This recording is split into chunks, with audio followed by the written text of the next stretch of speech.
സംസാരിക്കുന്നത് ആണ് രണ്ടാമതായി നടക്കുന്നത്. ടൂറിസം, യുവജനക്ഷേമ, പൊതുമരാമത്ത് വകുപ്പുകളുടെ മന്ത്രി ശ്രീ മുഹമ്മദ് റിയാസ് ഈ ചടങ്ങിന് അധ്യക്ഷത വഹിച്ച് നമ്മളോട് സംസാരിക്കും. നിങ്ങളുടെ ഏവരുടെയും പേരിൽ ഞാൻ അദ്ദേഹത്തെ സന്തോഷപൂർവ്വം സ്വാഗതം ചെയ്യുന്നു. സംസ്ഥാന തലത്തിൽ നടന്ന കുട്ടികളുടെ ജൈവവൈവിധ്യശാസ്ത്ര കോൺഗ്രസിൽ ഏറ്റവും മികച്ച പ്രോജക്റ്റുകൾ അവതരിപ്പിച്ച് ശ്രദ്ധ നേടിയതും ജില്ലാതലങ്ങളിൽ നടത്തിയ വിവിധ മത്സര ഇനങ്ങളിൽ സമ്മാനകരമായ കുട്ടിശാസ്ത്രജ്ഞന്മാരെ അനുമോദിക്കുന്ന ചടങ്ങാണ് അടുത്തത്. കേരളത്തിൻ്റെ അഭിമാനമായ ബഹിരാകാശ ശാസ്ത്രജ്ഞൻ പത്മശ്രീ MC ദത്തൻ സാറാണ് ഈ ദൗത്യം നിർവഹിച്ച് സംസാരിക്കുന്നത്. ഞാൻ അദ്ദേഹത്തെ വിനയപുരസ്സരം ഈ ചടങ്ങിലേക്ക് സ്വാഗതം ചെയ്യുന്നു. ജൈവവൈവിധ്യ സംരക്ഷണ പുരസ്കാര ജേതാക്കൾ, ഐഡിയേഷൻ ചാലഞ്ച് വിജയികൾ, ജൈവവൈവിധ്യ ശാസ്ത്ര മത്സരങ്ങളിൽ വിജയിച്ചു വന്ന കുട്ടി ശാസ്ത്രജ്ഞ പ്രതിഭകൾ എന്നിവരെയും ഹൃദയപൂർവ്വം ചടങ്ങിലേക്ക് സ്വാഗതം ചെയ്യുന്നു. ചടങ്ങിന് ആശംസകൾ അർപ്പിച്ച് സംസാരിക്കുന്ന സംസ്ഥാന വനം വകുപ്പ് additional chief conservator Shri Pramod G Krishnan IFS, സംസ്ഥാന ശാസ്ത്ര സാങ്കേതിക പരിസ്ഥിതി council member secretary doctor Sabu എന്നിവരെ സാദരം സ്വാഗതം ചെയ്യുന്നു.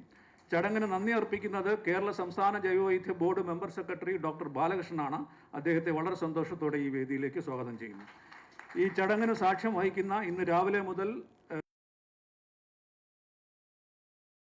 8 തദ്ദേശ സ്വയംഭരണ സ്ഥാപനത്തിലെ പ്രസിഡന്റുമാർ ഉൾപ്പെടെയുള്ള ഉദ്യോഗസ്ഥരെ ഏറെ സ്നേഹത്തോടെ സ്വാഗതം ചെയ്യുന്നു. ചടങ്ങിൽ പങ്കെടുക്കുന്ന മറ്റോരോരുത്തരുടെയും സ്വാഗതം ചെയ്യുകയാണ്. ഇത്തരം ഒരു വേദിക്ക് സ്വാഗതം ആശംസിക്കാൻ കിട്ടിയ ഈ അവസരത്തിൽ ബഹുമാനപ്പെട്ട മുഖ്യമന്ത്രിയുടെ ശ്രദ്ധയിൽ ഒരു ചെറിയ കാര്യം കൊണ്ടുവരുവാൻ ഞാൻ ആഗ്രഹിക്കുകയാണ്.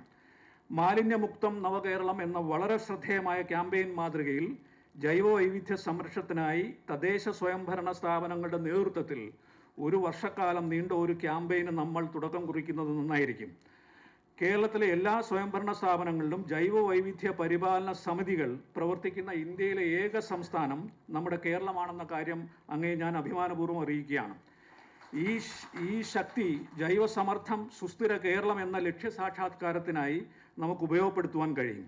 സംസ്ഥാന ജൈവവൈവിധ്യ ബോർഡിൻ്റെ എല്ലാവിധ പ്രവർത്തനങ്ങളും ഇത്തരം ഒരു ഉദ്യമനത്തിനായി ഏകോപിപ്പിക്കുവാൻ ഞങ്ങൾ ആഗ്രഹിക്കുന്നു. സർ, ഞാൻ ഈ സ്വാഗത പ്രസംഗം ഇവിടെ നിർത്തുകയാണ്. ചടങ്ങിൻ്റെ അധ്യക്ഷ സ്ഥാനത്തേക്ക് ബഹുമാനപ്പെട്ട ടൂറിസം, യുവജനക്ഷേമ, പൊതുമരാമത്ത് മന്ത്രി ശ്രീ മുഹമ്മദ് റിയാസ് അവറുകളെ ആദരപൂർവ്വം ക്ഷണിച്ചുകൊണ്ടു.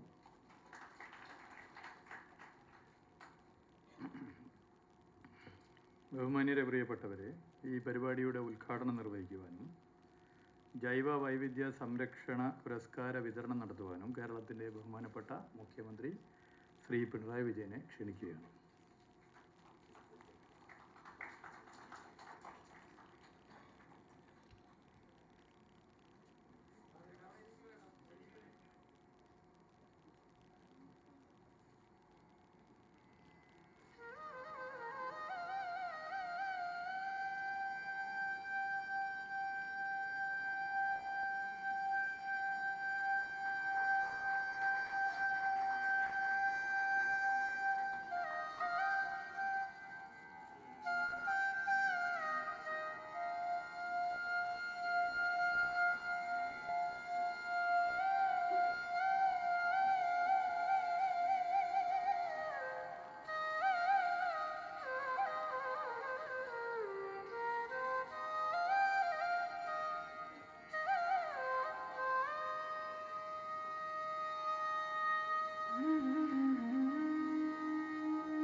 പ്രിയപ്പെട്ട വിദ്യാർത്ഥികളെ, സഹോദരന്മാരെ,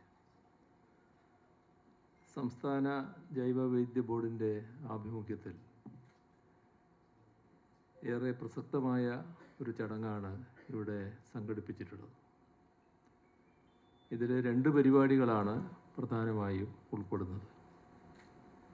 ഒന്ന്, സംസ്ഥാന ജൈവവൈവിധ്യ സംരക്ഷണ പുരസ്കാര വിതരണമാണ്. മറ്റൊന്ന് കുട്ടികൾക്കും യുവാക്കൾക്കുമായി ബോർഡ് നടത്തിയ വിവിധ പരിപാടികൾക്കുള്ള സമ്മാനദാനമാണ്. നമ്മുടെ ഭൂമിയിൽ ജീവജാലങ്ങളുടെ നിലനിൽപ്പ് വളരെയധികം വെല്ലുവിളികൾ നേരിടുന്ന ഘട്ടമാണിത്. ആഗോള താപനത്തിൻ്റെയും കാലാവസ്ഥാ വ്യതിയാനത്തിൻ്റെയും അനന്തരഫലങ്ങൾ കഴിഞ്ഞ കുറച്ച് വർഷങ്ങളായി ലോകം അനുഭവിച്ചുകൊണ്ടിരിക്കുകയാണ്. കേരളവും ഇതിൽ നിന്ന് മുക്തമല്ല.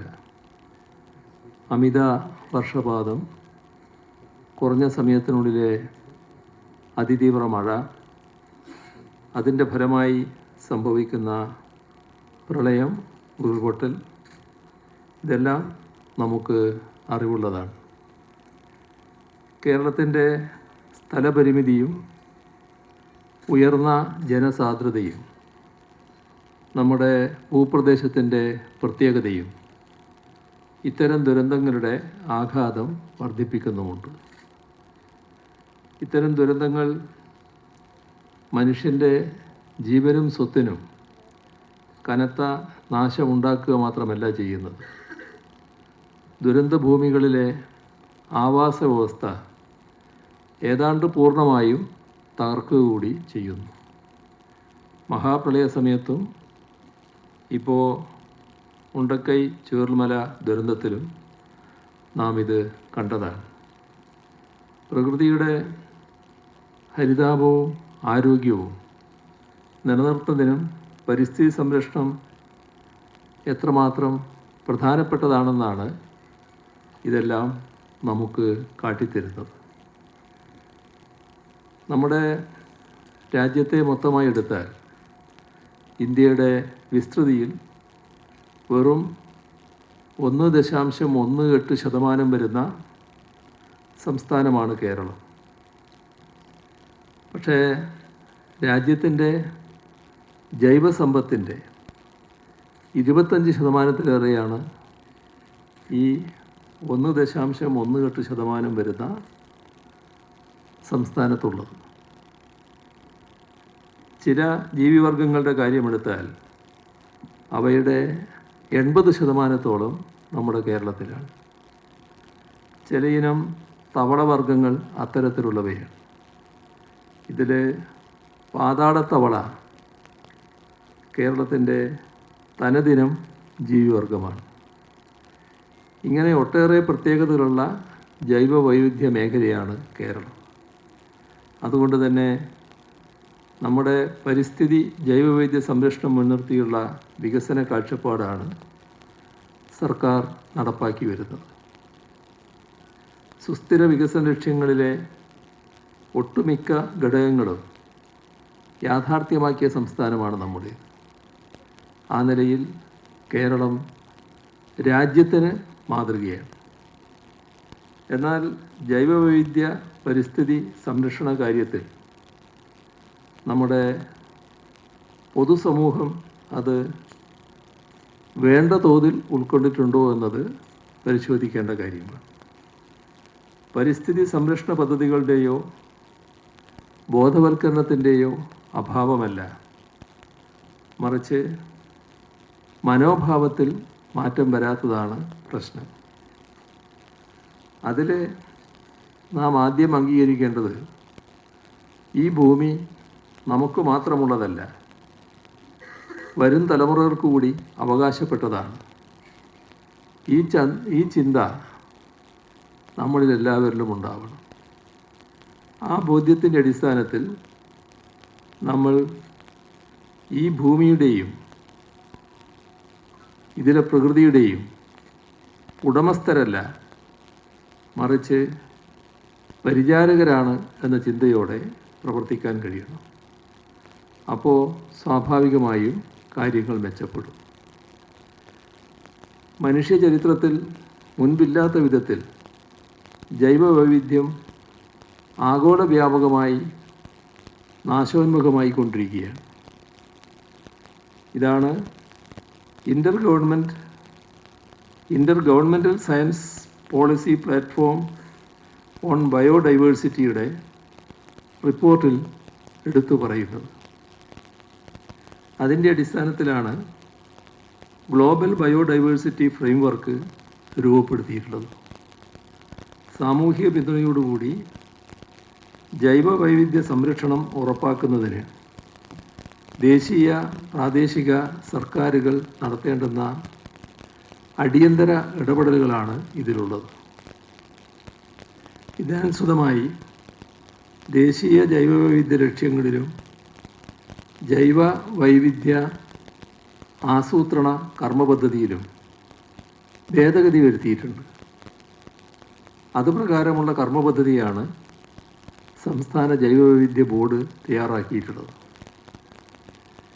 ഈ കാഴ്ചപ്പാടോടെ ഒട്ടേറെ പദ്ധതികൾ തദ്ദേശഭരണ സ്ഥാപനങ്ങൾ വഴി സർക്കാർ നടപ്പാക്കി വരുന്നുണ്ട്. ഇന്ത്യയിൽ ഇവിടെ സൂചിപ്പിച്ചതുപോലെ ആദ്യമായി മുഴുവൻ തദ്ദേശ സ്വയംഭരണ സ്ഥാപനങ്ങളിലും ജൈവ വൈവിധ്യ പരിപാലന സമിതികൾ രൂപീകരിച്ചത് കേരളമാണ്. ഇതുമാത്രമല്ല, എല്ലാ ഗ്രാമപഞ്ചായത്തുകളിലും മുനിസിപ്പാലിറ്റികളിലും കോർപ്പറേഷനുകളിലും ജനകീയ ജൈവ വൈവിധ്യ രജിസ്റ്ററുകൾ തയ്യാറാക്കിയ ആദ്യ സംസ്ഥാനം, ജൈവ വൈവിധ്യ രജിസ്റ്ററുകളുടെ ഡിജിറ്റലൈസേഷന് തുടക്കം കുറിച്ച ആദ്യ സംസ്ഥാനം, പ്രാദേശികമായി ജൈവ വൈവിധ്യ പരിപാലന കർമ്മപദ്ധതികൾ തയ്യാറാക്കാൻ ആരംഭിച്ച പ്രഥമ സംസ്ഥാനം. ഇങ്ങനെയുള്ള പദവികളെല്ലാം നമ്മുടെ കേരളത്തിന് സ്വന്തമായുള്ളതാണ്. നിലവിൽ തയ്യാറാക്കിയിട്ടുള്ള ജൈവ വൈവിധ്യ രജിസ്റ്ററുകൾ കാലോചിതമായി പുതുക്കുന്നതിനുള്ള നടപടികളും ആരംഭിച്ചിട്ടുണ്ട്. അതായത് നമ്മൾ നേട്ടങ്ങളിൽ അഭിരമിക്കുന്നതിലൊരു ഒതുങ്ങുകയല്ല, മറിച്ച് കാലത്തിന് അനുയോജ്യമായ വിധത്തിൽ കൂടുതൽ നേട്ടങ്ങൾ ഉണ്ടാക്കാൻ ശ്രമിക്കുകയാണ്. തദ്ദേശഭരണ സ്ഥാപനങ്ങൾക്ക് പ്രാദേശിക ജൈവവൈവിധ്യ പരിപാലന കർമ്മപദ്ധതി തയ്യാറാക്കുന്നതിനുള്ള സാങ്കേതിക പിന്തുണ ബോർഡ് നൽകുന്നുണ്ട്. കഴിഞ്ഞ 2 വർഷങ്ങളിലായി തിരഞ്ഞെടുക്കപ്പെട്ട 46 തദ്ദേശഭരണ സ്ഥാപനങ്ങൾക്ക് ഇതിനുള്ള പരിശീലനം നൽകിക്കഴിഞ്ഞു. നടപ്പ് വർഷത്തിൽ തിരഞ്ഞെടുക്കപ്പെട്ടിട്ടുള്ള 28 ജൈവ വൈവിധ്യ പരിപാലന സമിതികൾക്ക് വേണ്ടിയുള്ള സംസ്ഥാനതല പരിശീലനവും ഇന്നിവിടെ നടന്നുവെന്നാണ് മനസ്സിലാക്കുന്നത്. ജൈവ വിഭവങ്ങളുടെ സംരക്ഷണം പോലെ തന്നെ പ്രധാനമാണ് അവയുമായി ബന്ധപ്പെട്ട പരമ്പരാഗത അറിവുകളുടെ സംരക്ഷണവും. തലമുറകളായി കൈമാറി വരുന്ന നമ്മുടെ പരമ്പരാഗത അറിവുകൾ ജൈവ വൈവിധ്യ നിയമപ്രകാരം സംരക്ഷിക്കുന്നതിനായി അവയെ ശാസ്ത്രീയമായി ക്രോഡീകരിച്ചുകൊണ്ട് ഒരു ഡിജിറ്റൽ ലൈബ്രറി തയ്യാറാക്കുന്ന പ്രവർത്തനങ്ങൾക്ക് തുടക്കം കുറിച്ചിട്ടുണ്ട്. 2018 മഹാപ്രളയത്തെ തുടർന്ന് റീബിൽഡ് കേരള ഇനീഷ്യേറ്റീവിൻ്റെ ഭാഗമായി കേരളത്തിൻ്റെ തനത് വിത്തിനങ്ങളുടെ കാവലാളുകളെ കണ്ടെത്തി നമ്മുടെ പരമ്പരാഗത വിത്തിനങ്ങളെ സംരക്ഷിക്കുന്നതിനുള്ള ശ്രമങ്ങളും നമ്മൾ നടത്തി വരുന്നുണ്ട്. ഇക്കാര്യങ്ങളെല്ലാം വിജയകരമായി നടപ്പിലാക്കുന്നതിന് തദ്ദേശഭരണ സ്ഥാപനങ്ങളുടെ അളവറ്റ പിന്തുണ അനിവാര്യമാണ്. പ്രാദേശിക ജൈവവൈവിധ്യ പരിപാലന കർമ്മപദ്ധതി തയ്യാറാക്കുന്ന പ്രക്രിയ തദ്ദേശഭരണ സ്ഥാപനങ്ങൾ ഗൗരവമായി തന്നെ നടത്തേണ്ടതുണ്ട്. വരുന്ന 5 മുതൽ 10 വരെ വർഷക്കാലയളവിലേക്ക് നടപ്പിലാക്കാൻ കഴിയുന്ന ഹ്രസ്വകാല ദീർഘകാല പദ്ധതികളാവണം കർമ്മപദ്ധതിയിലൂടെ ആവിഷ്കരിക്കുന്നത്. കർമ്മപദ്ധതി തയ്യാറാക്കുക മാത്രമല്ല, ബന്ധപ്പെട്ട വകുപ്പുകളുടെയും സ്ഥാപനങ്ങളുടെയും നേതൃത്വത്തിൽ സമയബന്ധിതമായി അവ നടപ്പാക്കുന്നതിനുള്ള ഉത്തരവാദിത്വം ഏറ്റെടുക്കുക കൂടി വേണം തദ്ദേശഭരണ സ്ഥാപനങ്ങൾ. അവയെല്ലാം പ്രാവർത്തികമായാൽ 2050 നമ്മുടെ കേരളം നെറ്റ് സീറോ കാർബൺ ബഹിർഗമന സംസ്ഥാനമായി മാറും. മാത്രമല്ല ഇന്ത്യയിലെ ഏറ്റവും മികച്ച ജൈവ വൈവിധ്യ സൗഹൃദ സംസ്ഥാനം എന്ന നേട്ടം 2030 നമുക്ക് കൈവരിക്കാനും കഴിയും. ജൈവ വൈവിധ്യത്തെ എപ്പോഴും അത്ഭുതത്തോടെ അടുത്തറിയാൻ ശ്രമിക്കുന്നവരാണ് നമ്മുടെ കുട്ടികൾ. നമുക്ക് ചുറ്റുമുള്ള സസ്യ ജന്തുജാലങ്ങളെ തിരിച്ചറിയാൻ അവർ പുലർത്തുന്ന ഉത്സാഹം മാതൃകാപരമാണ്. അതുകൊണ്ട് തന്നെ ജൈവ വൈവിധ്യ സംരക്ഷണത്തെക്കുറിച്ചും അതിൻ്റെ സുസ്ഥിര ഉപയോഗത്തെക്കുറിച്ചും കുട്ടികളിൽ ശാസ്ത്രീയമായ അവബോധം സൃഷ്ടിക്കേണ്ടതുണ്ട്. കുട്ടികളുടെ ജൈവ വൈവിധ്യ കോൺഗ്രസ് പോലുള്ള ഒത്തുചേരലുകൾ ഇതിന് ഉപകാരപ്രദമാണ്. അതിൽ പങ്കെടുത്ത മുഴുവൻ വിദ്യാർത്ഥികളെയും അഭിനന്ദിക്കുന്നു. കൂടാതെ ജൈവ വൈവിധ്യ സംരക്ഷണ രംഗത്ത് നൂതന ആശയങ്ങൾ രൂപപ്പെടുന്നതിനായി യുവാക്കളെ പങ്കെടുപ്പിച്ചുകൊണ്ട് ബോർഡ് നടത്തിയ യൂത്ത് ഐഡിയേഷൻ ചാലഞ്ച്, അതിലെ പുരസ്കാരങ്ങൾ ഏറ്റുവാങ്ങുന്നതിനായി എത്തിച്ചേർന്നിട്ടുള്ള വിജയികളെയും അഭിനന്ദിക്കുന്നു. ജൈവ വൈവിധ്യ സംരക്ഷണം സംസ്ഥാന പ്രാദേശിക സർക്കാരുകൾ മാത്രം വിചാരിച്ചാൽ നടപ്പിലാക്കാൻ സാധിക്കുന്നതല്ല. കർമ്മോത്സുകരായിട്ടുള്ള ജനങ്ങളുടെ പരിപൂർണ പിന്തുണ ഇക്കാര്യത്തിൽ ആവശ്യമാണ്. ഈ ലക്ഷ്യം മുൻനിർത്തിയാണ് ജൈവ വൈവിധ്യ സംരക്ഷണത്തിൻ്റെ വിവിധ തലങ്ങളിൽ മാതൃകാപരമായ പ്രവർത്തനം കാഴ്ചവെച്ച ജൈവ വൈവിധ്യ പരിപാലന സമിതികൾ, സ്ഥാപനങ്ങൾ, വിദ്യാലയങ്ങൾ, വ്യക്തികൾ എന്നിവർക്കായി സംസ്ഥാന ജൈവവൈവിധ്യ സംരക്ഷണ പുരസ്കാരം നൽകി വരുന്നത്. 12 വിഭാഗങ്ങളിലായി 22 പേരാണ് ഇവിടെ പുരസ്കാരത്തിന് അർഹരായിട്ടുള്ളത്. അവർ മുന്നോട്ട് വെച്ച സംരക്ഷണ മാതൃകകൾ പഠനവിധേയമാക്കുന്നതിനും മറ്റിടങ്ങളിലേക്ക് വ്യാപിപ്പിക്കുന്നതിനും തദ്ദേശഭരണ സ്ഥാപനങ്ങളും ജൈവ വൈവിധ്യ പരിപാലന സമിതികളും ശ്രദ്ധിക്കണം. മികച്ച ജൈവ വൈവിധ്യ സംരക്ഷണ പ്രവർത്തനങ്ങൾ നടത്തുന്ന വ്യക്തികളുടെയും സംഘടനകളുടെയും സ്ഥാപനങ്ങളുടെയും പ്രവർത്തനങ്ങൾക്ക് വേണ്ട പിന്തുണയും പ്രോത്സാഹനവും പ്രചരണവും നൽകുന്നതിനും തയ്യാറാകണം. പുരസ്കാരത്തിന് അർഹരായ എല്ലാവരെയും ഒരിക്കൽ കൂടി അഭിനന്ദിച്ചുകൊണ്ട് നിറഞ്ഞ സന്തോഷത്തോടെ ഈ ചടങ്ങിൻ്റെ ഔപചാരികമായ ഉദ്ഘാടനം നിർവഹിച്ചതായി അറിയിക്കുന്നു. നിങ്ങൾക്കെൻ്റെ സ്നേഹാഭിവാദനം. പുരസ്കാര വിതരണമാണ് അടുത്തത്. കേരളത്തിലെ മികച്ച ഗ്രാമപഞ്ചായത്ത് ജൈവ വൈവിധ്യ പരിപാലന സമിതിക്കുള്ള പുരസ്കാരമാണ് ആദ്യം നൽകുക. 1ാം സമ്മാനം നേടിയിരിക്കുന്നത് ശ്രീനാരായണപുരം ഗ്രാമപഞ്ചായത്ത് ജൈവ വൈവിധ്യ പരിപാലന സമിതി, തൃശൂർ ജില്ല. 1 ലക്ഷം രൂപയും പ്രശസ്തി പത്രവും സ്വീകരിക്കുന്നതിന് ശ്രീനാരായണപുരം ഗ്രാമപഞ്ചായത്ത് ജൈവ വൈവിധ്യ പരിപാലന സമിതിയെ ക്ഷണിക്കുന്നു.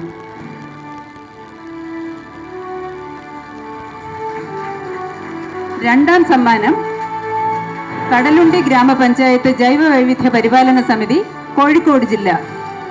50,000 രൂപയും പ്രശസ്തി പത്രവും അടങ്ങുന്ന സമ്മാനം സ്വീകരിക്കുന്നതിന് കടലുണ്ടി ഗ്രാമപഞ്ചായത്ത് ജൈവ വൈവിധ്യ പരിപാലന സമിതിയെ ക്ഷണിക്കുന്നു.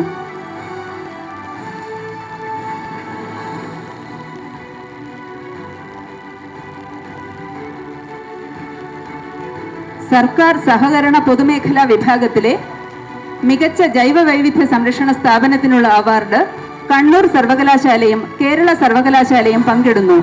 12,500 രൂപ വീതവും പ്രശസ്തി പത്രവും ഏറ്റുവാങ്ങുന്നതിന് കണ്ണൂർ സർവകലാശാല പ്രതിനിധികളെയും തുടർന്ന് കേരള സർവകലാശാല പ്രതിനിധികളെയും ക്ഷണിക്കുന്നു.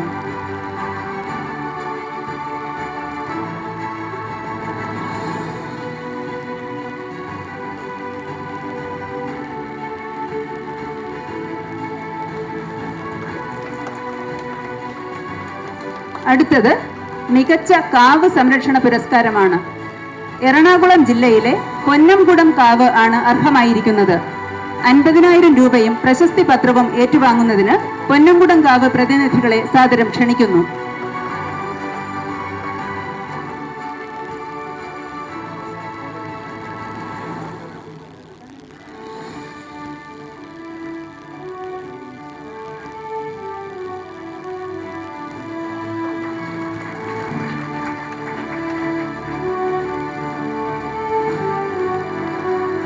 ഹരിത വ്യക്തി അവാർഡ് ശ്രീ എച്ച് അബ്ദുൾ ലത്തീഫ്, കായംകുളം, ആലപ്പുഴ.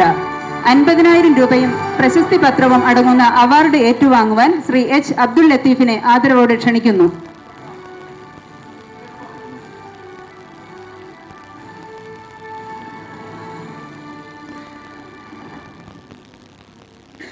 മികച്ച സംരക്ഷക കർഷകൻ സസ്യജാലം പത്മശ്രീ സത്യനാരായണ ബലേരി, കാസർഗോഡ്, ശ്രീ ഷിംജിത്ത് എൻ, കണ്ണൂർ എന്നിവർ 1ാം സ്ഥാനം പങ്കിടുന്നു. 25,000 രൂപ വീതവും പ്രശസ്തി പത്രവും ഏറ്റുവാങ്ങുന്നതിനായി ശ്രീ സത്യനാരായണ ബലേരിയെയും തുടർന്ന് ശ്രീ ഷിംജിത്ത് എന്നിനെയും സാദരം ക്ഷണിക്കുന്നു.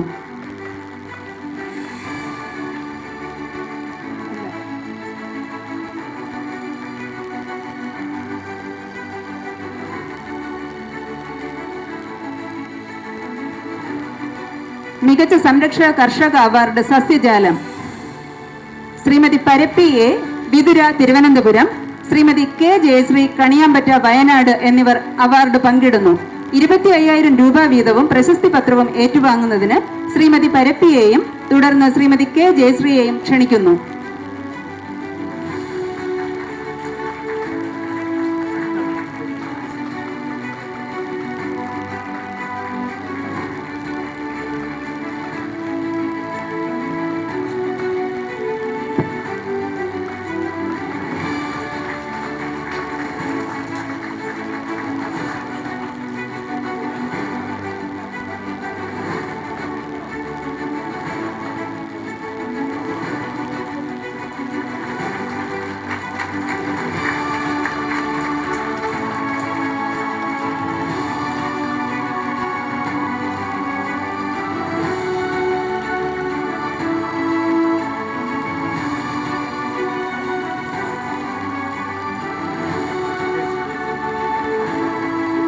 അടുത്തത് മികച്ച സംരക്ഷക കർഷകൻ ജന്തു പക്ഷി വിഭാഗം Shri Ajayakumar VR, Pullode, Pathanamthitta, Shri Jijeesh KV, Haritheerthakkara farm, Kannur എന്നിവർ 1ാം സമ്മാനം പങ്കിടുന്നു. 25,000 രൂപ വീതവും പ്രശസ്തി പത്രവും ഏറ്റുവാങ്ങുന്നതിനായി ശ്രീ അജയകുമാർ VR-നെയും തുടർന്ന് ശ്രീ ജിജീഷ് KV-യെയും സാദരം ക്ഷണിക്കുന്നു.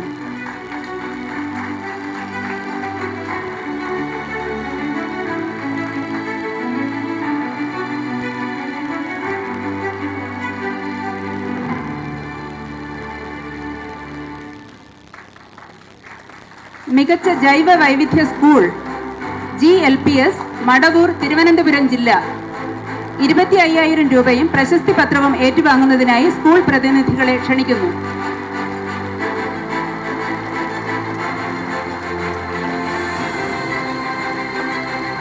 മികച്ച ജൈവ വൈവിധ്യ college IHRD college of applied science, Kanthalloor, Idukki ജില്ല. 25,000 രൂപയും പ്രശസ്തി പത്രവും ഏറ്റുവാങ്ങുന്നതിനായി കോളേജ് പ്രതിനിധികളെ ക്ഷണിക്കുന്നു.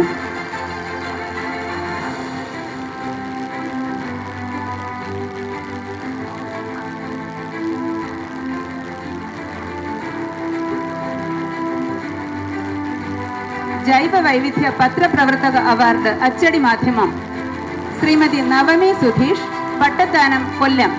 25,000 രൂപയും പ്രശസ്തി പത്രവും ഏറ്റുവാങ്ങുന്നതിനായി ശ്രീമതി നവമി സുധീഷിനെ ക്ഷണിക്കുന്നു. ജൈവ വൈവിധ്യ മാധ്യമ പ്രവർത്തക അവാർഡ് ദൃശ്യ ശ്രവ്യ മാധ്യമം വിഭാഗത്തിൽ അവാർഡിന് അർഹനായിരിക്കുന്നത് Shri K Madhu, senior deputy editor, research and content, Mathrubhumi news, Thiruvananthapuram. 25,000 രൂപയും പ്രശസ്തി പത്രവും അടങ്ങുന്ന അവാർഡ് സ്വീകരിക്കുവാൻ ശ്രീ മധുവിന് വേണ്ടി ശ്രീ TS ഹരികൃഷ്ണൻ അവറുകളെ ആദരവോടെ ക്ഷണിക്കുന്നു.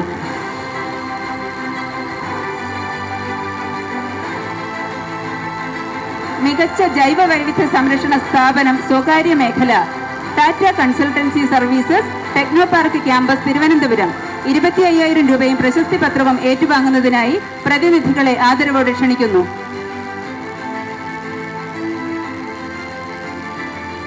വിവിധ വിഭാഗങ്ങളിലായി സർട്ടിഫിക്കറ്റ് ഓഫ് അപ്രീസിയേഷൻ ലഭ്യമായിട്ടുള്ള സ്ഥാപനങ്ങൾക്കും വ്യക്തികൾക്കും അവ ഏറ്റുവാങ്ങുന്നതിനുള്ള അവസരമാണ് അടുത്തത്.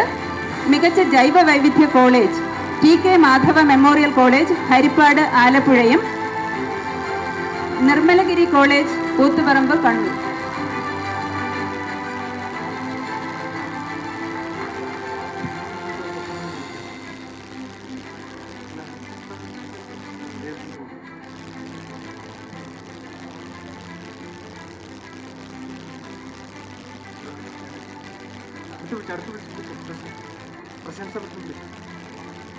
സർട്ടിഫിക്കറ്റ് ഓഫ് അപ്രീസിയേഷൻ ലഭ്യമായിട്ടുള്ള സ്ഥാപനങ്ങൾക്കും വ്യക്തികൾക്കും അവ ഏറ്റുവാങ്ങുന്നതിനുള്ള അവസരമാണ് മികച്ച ജൈവ